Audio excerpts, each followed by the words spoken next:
Welcome to our Scary Stories, the podcast where we bring you tales that will make your skin crawl and your heart race. In this episode, we delve into the heart of a zombie apocalypse, set against the backdrop of the city that never sleeps. New York has always been a place of chaos and excitement, but now it's a place of horror and survival. Join us as we navigate the streets and buildings of this once great metropolis and experience the terror of the undead as they roam freely through the city. Our story tonight is titled The City That Never Sleeps. John had been living in New York City for several years, his past as a Marine always lurking in the shadows of his mind. As he stood at the window of his apartment, he couldn't help but feel a pang of unease, his gaze scanning the once bustling streets below. The city that never slept was now eerily silent, the pandemic having laid waste to its vibrant heart. The air was heavy with a sense of foreboding, as if the very atmosphere itself was waiting for something terrible to happen. As John gazed out onto the desolate streets, a torrent of thoughts and emotions raced through his mind. Memories of the bustling city he had once known clashed with the grim reality that now lay before him. He couldn't help but feel a mixture of nostalgia and sorrow for the world that had been lost. The laughter and conversations with his neighbors was now replaced by an oppressive silence. His time as a Marine had taught him to remain vigilant in the face of danger, though, and he instinctively scanned the abandoned streets for signs of movement, his senses on full alert. Fear and anxiety gnawed at the edges of his thoughts, the uncertainty of the future weighing heavily on his shoulders. He found himself questioning how much longer he could endure the isolation and the creeping dread that accompanied each passing day. Despite the overwhelming darkness, John also felt a spark of determination buried deep within him. He knew that he couldn't afford to succumb to despair, that he had to fight for his survival and for the chance to rebuild what had been lost. As he continued to stare out at the forsaken city, he silently vowed to do whatever it took to overcome the challenges that lay ahead and to reclaim the life he had once known. As John grappled with the unbearable solitude, he found himself increasingly tormented by vivid flashbacks from his time on the battlefield. Images of war-torn landscapes, fallen comrades, and the indescribable horrors of combat assaulted his mind, refusing to be silenced. The relentless barrage of memories left him reeling, gasping for breath as he fought to keep his composure. The brutal sights and sounds of war bled into his present reality, blurring the lines between past and present. The specters of his past seemed to mock him, their phantom voices whispering cruel taunts, reminding him of the lives he couldn't save and the price he had paid for his survival. As the walls of his apartment closed in around him, it became increasingly difficult for John to distinguish between the two worlds, the horrors of the battlefield merging with the nightmare unfolding outside his window. In the depths of his despair, he knew he couldn't endure this torment any longer. He needed to escape the prison his life had become, to find a way out of the city and away from the haunting echoes of his past. With grim determination, John resolved to face the darkness that had consumed the world now, and perhaps, in doing so, find some semblance of redemption and peace. As John prepared to face the horrors that lay beyond the walls of his once safe haven, he knew that there was no turning back. He had to forge ahead, braving the unknown dangers of the city and the darkness that threatened to consume him. It was a desperate gamble, but one he had to take if he had any hope of reclaiming his sanity and his life. John first encountered Sarah during a supply run at an abandoned grocery store. As he rounded a corner, he spotted her fending off a zombie with nothing but a makeshift weapon. Without hesitation, John leapt into action, dispatching the creature with practiced efficiency. Sarah, grateful for the assistance, introduced herself and explained her desperate need to find safety for her and her unborn child. Recognizing the determination in her eyes, John offered to help her, and the two formed a bond that would grow stronger with each passing day. Mike entered their lives during a harrowing encounter with a group of hostile survivors. While out searching for supplies, John and Sarah found themselves surrounded by a group of ruthless men, and their intentions couldn't be more clear. Just as the situation began to seem dire, Mike, the former firefighter, emerged from the shadows, wielding a fire axe with deadly precision. With his help, they quickly created an opportunity to escape, and Mike, having recently lost his own family to the virus, decided to join John and Sarah in their quest for safety. The trio's paths crossed with David's in an overrun laboratory, the walls adorned with notes and hastily scrawled equations. Amidst the chaos, Dr. David Anderson worked feverishly, his dedication to finding a cure unwavering despite the horrors around him. Intrigued by his persistence, John offered him the protection of their group, understanding that David's knowledge might be their best hope for survival. Together, the group found solace in each other's company, their shared experiences forging a bond that felt like a lifeline in the terrifying world they now inhabited. They fought side by side, the strength of their unity giving them the will to push forward, even when it seemed like all hope was lost. As the days turned into weeks, the group became a family, bound together by a shared sense of purpose and an unbreakable determination to survive. As they made their way through the crumbling streets of New York, the group was confronted by the horrifying reality of the outbreak. Buildings, once proud symbols of the city's might, now stood as decaying husks, windows shattered and walls covered in grime. The smell of decay and death hung in the air like a noxious cloud, suffocating them at every turn. It was a stark reminder of the world they now inhabited, a world where the dead reigned supreme.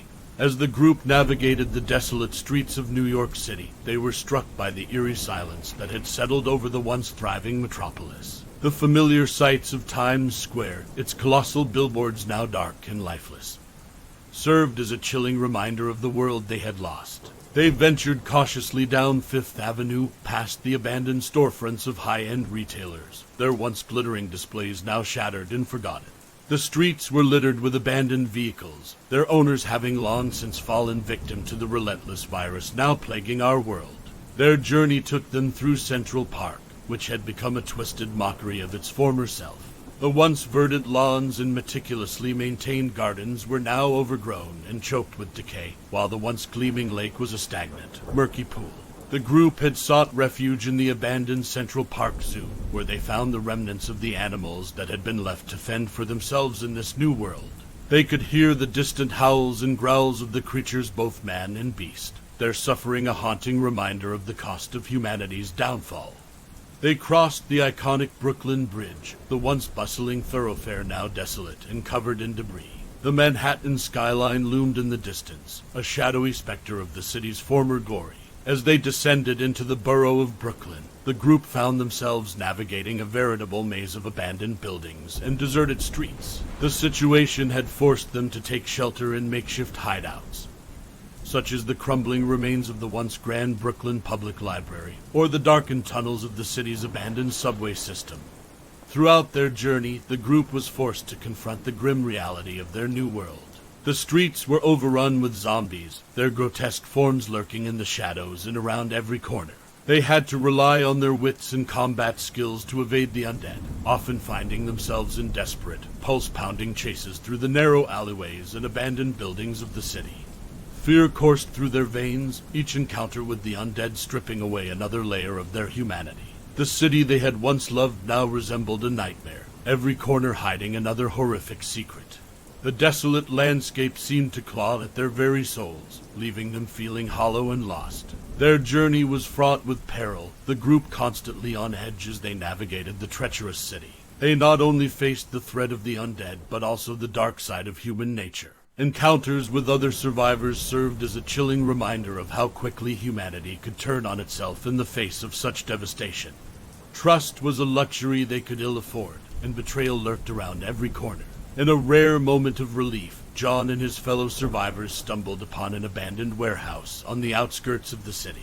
The building, though scarred by the ravages of time, offered them a temporary sanctuary from the relentless tide of the undead. Grateful for the opportunity to rest their weary bodies and minds, they quickly fortified their new haven, cautiously optimistic that they had found a safe place, if only for a short while. During their time in the warehouse, the group found solace in sharing their stories with one another. They spoke of their lives before the outbreak, reminiscing about the simple joys they had once taken for granted.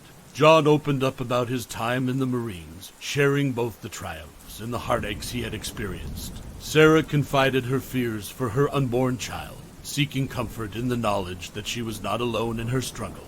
Mike spoke of his days as a firefighter, the pride he felt in serving his community, and the pain of losing his family to the relentless virus. David, the ever-curious scientist, eagerly shared his insights into the outbreak and his fervent hope that a cure might still be within reach. As the days passed, they began to regain some semblance of their former selves, the gentle ebb and flow of conversation weaving a tapestry of shared experiences and dreams. They laughed, they cried, and for a brief moment, they felt almost human again. Unfortunately, their rest was short-lived. The ever-present threat of the undead eventually found its way to their sanctuary, drawn by the faint echoes of life that still clung to the warehouse walls. The group was jolted from their reverie by the guttural moans and relentless pounding at the barricades they had so carefully erected. Before long, the barricades began to buckle under the relentless assault of the ravenous horde. Realizing the dire situation they were in, the group sprang into action, ready to defend their makeshift home with everything they had. Mike, the seasoned firefighter, took charge, his voice booming with authority as he barked out orders, guiding his new friends in their desperate struggle for survival. As they fought tooth and nail against the encroaching tide of undead, a stray zombie managed to slip past their defenses. It lunged at Mike, its grotesque rotting mouth snapping inches from his face. With reflexes honed by years of life and death situations, Mike twisted away, but not before the creature's teeth found a home in his flesh, tearing into his shoulder with a sickening crunch. His pain screams echoed through the warehouse, cutting through the chaos of the battle. Despite the excruciating pain, Mike knew he had to make a choice. With a final, heart-wrenching yell, he urged his friends to flee, his voice straining to be heard over the frenzy of the undead. "Run!" he bellowed, his eyes locked onto those of his friends. "Get out of here now!" His words rang like a gunshot through the night, spurring the group into motion.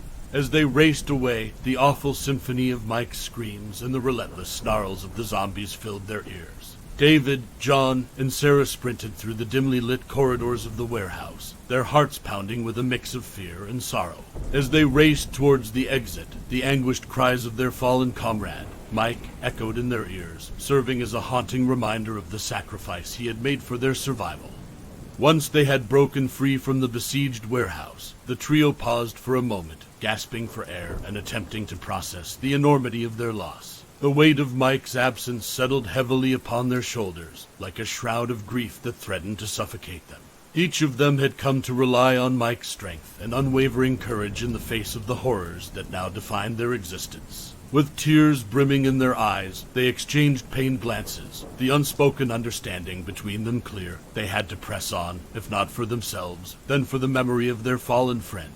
The unforgiving world they now inhabited had shown them once again that any semblance of safety was fleeting, and they had no choice but to continue their fight for survival, driven by the hope that one day they might find a place where they could truly begin to heal. As they journeyed through the ravaged city, John found himself taking on the role of Sarah's protector, his keen sense of duty and compassion compelling him to help her at every turn. With each passing day, her pregnancy grew more advanced, and the physical toll on her body became increasingly evident. John's attentiveness to her needs was unwavering, offering her his arm for support, scouring for extra food, and ensuring she had a comfortable place to rest whenever they stopped to catch their breath. Their bond deepened with each shared hardship, the mutual understanding and trust between them blossoming into something rare and precious amidst the desolation. Through whispered conversations and shared laughter, they found solace in one another, drawing strength from their connection. In the quiet moments, as they huddled together for warmth, John would make a solemn promise to Sarah that he would do everything in his power to ensure they all made it to safety, his voice tinged with determination and conviction. But as they continued their struggle for survival, the cruelty of fate loomed over them like a malevolent specter, threatening to snatch away the fragile hope they had nurtured in each other's company. Unbeknownst to them, their path was about to take a devastating turn, one that would test the very limits of their bond and force them to confront the full extent of the horrors they had been seeking to escape. During this particularly harrowing encounter with a group of zombies, John found himself cornered in a narrow alley, the undead closing in from all sides. With his heart pounding and sweat pouring down his face, he fought with everything he had left, taking down one monster after another. But in the heat of the battle, his luck had finally run out. A zombie lunged at him, its teeth sinking into his arm with a sickening crunch. The pain seared through him, the knowledge that he was now infected settling like a leaden weight in the pit of his stomach. Sarah, still reeling from the shock of John's injury, struggled to maintain her composure as she continued to fight alongside her companions. Yet her own tragedy was fast approaching. Exhausted and weakened by her pregnancy, she was caught off guard by a snarling zombie that had managed to slip past the others. Its decaying hands clawed at her, leaving deep gashes across her back before the monster was dispatched by David. They were able to make their escape, but little did they know they were already beginning to die. With each passing hour, Sarah's condition rapidly deteriorated. Her body racked with fever and pain, she went into labor, the stress of their desperate situation accelerating the birth of her child. John, grappling with the grim reality of his own fate, stayed by her side, providing what little comfort he could in her final moments. As Sarah's life slipped away, she gave birth to a beautiful baby girl, her last breath spent gazing into the eyes of her newborn daughter. John's heart broke as he watched Sarah die, his own impending demise casting a shadow over the bittersweet miracle of new life. David stood nearby, his heart heavy with grief as he witnessed the unthinkable unfolding before him. John, once a strong and fearless leader, began to succumb to the infection coursing through his veins. His breathing grew ragged, his skin taking on a sickly pallor as the transformation took hold. Sarah, her lifeless body slumped beside her newborn daughter, began to stir unnaturally, the spark of humanity in her eyes now extinguished. The fragile wail of the infant, born into a world of chaos and despair, echoed through the air as the newborn baby girl too began to show the telltale signs of the infection. With every ounce of his willpower, David forced himself to turn away from the heart-wrenching scene, knowing that he couldn't save them. Tears streamed down his face as he gathered his meager belongings, his mind racing with plans for escape. As if on cue, the anguished cries of the newborn and the chilling moans of the newly turned zombies attracted a horde of the undead, their shuffling footsteps growing louder by the second. Time was running out. David mustered the last of his strength and courage, steeling himself for the dangerous journey ahead. He slipped through the shadows, narrowly avoiding the encroaching horde, their twisted faces a haunting reminder of the friends he had lost. As he fled the nightmarish scene, David couldn't help but wonder if he would ever find the strength to carry on without the companions who had become his family in this cruel, unforgiving world. In the end, only David remained, a solitary figure in a city of shadows. He managed to escape the clutches of the undead and found his way to a government research facility, a beacon of hope amidst the desolation. The sterile white walls and antiseptic smell of the facility were a stark contrast to the decay that permeated the city, and David couldn't help but feel a sense of disorientation as he stepped into this new world. As he delved deeper into the facility, he discovered laboratories filled with state-of-the-art equipment, a testament to mankind's relentless pursuit of knowledge. He immersed himself in the research, driven by a burning desire to find a cure for the virus that had brought the world to its knees. His days and nights blended together in a haze of experiments and calculations, the faint hum of machines his constant companion. Yet, as he toiled away in the sterile confines of the research facility, the memory of his fallen companions haunted him. John's stoic determination, Sarah's unwavering strength, and Mike's selfless bravery, each of them had left an indelible mark on his soul. He found himself questioning whether their sacrifices had been worth it, whether the pursuit of a cure could ever justify the pain and loss they had endured.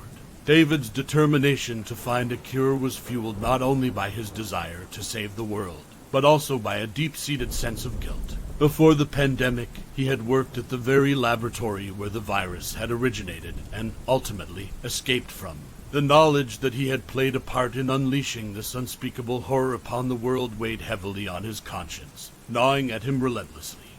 As he toiled away in his makeshift lab, the memories of his fallen friends haunted him, their faces etched into his mind's eye, a constant reminder of the cost of his mistakes. The burden of responsibility threatened to overwhelm him, but it also drove him to work tirelessly, searching for a way to atone for the devastation he had inadvertently caused. With each passing day, the encroaching darkness of the city seemed to seep into his very being, a stark reflection of the grim reality he faced. Yet, he refused to let it consume him. David knew that if he faltered, if he allowed himself to be swallowed by despair, all the sacrifices made by his friends would have been in vain. And so, he fought on, determined to bring about the redemption he so desperately sought, not just for himself, but for the countless lives hanging in the balance. His research eventually yielded promising results, a glimmer of hope in the face of overwhelming despair. Yet, even as he celebrated his small victories, he was plagued by doubt. He knew that the world outside the facility was a tangled web of fear and betrayal, a landscape where the lines between friend and foe were blurred beyond recognition. As he looked back on the harrowing journey that had led him to this point, David found himself questioning the cost of his quest for knowledge. He had witnessed the darkest depths of humanity, the toll that fear and desperation could take on even the most steadfast of souls. With a heavy heart, David continued his work, the memories of his fallen companions urging him onward. He knew that he had to honor their sacrifices, to ensure that their struggle had not been in vain. But as he stared into the abyss of the unknown, he couldn't help but fear what lay ahead, and whether he would be able to face the darkness without losing himself in the process. Thank you for joining us for this episode of our scary stories. We hope you enjoyed the journey through the streets of New York and the horrors that lurked around every corner. Remember, the apocalypse can strike at any moment, and it's up to us to be prepared for the worst. We'll be back with more spine-tingling tales of horror, so be sure to subscribe to our podcast and stay tuned for our next episode. Until then, stay safe and keep your wits about you. This is our Scary Stories, signing off for tonight.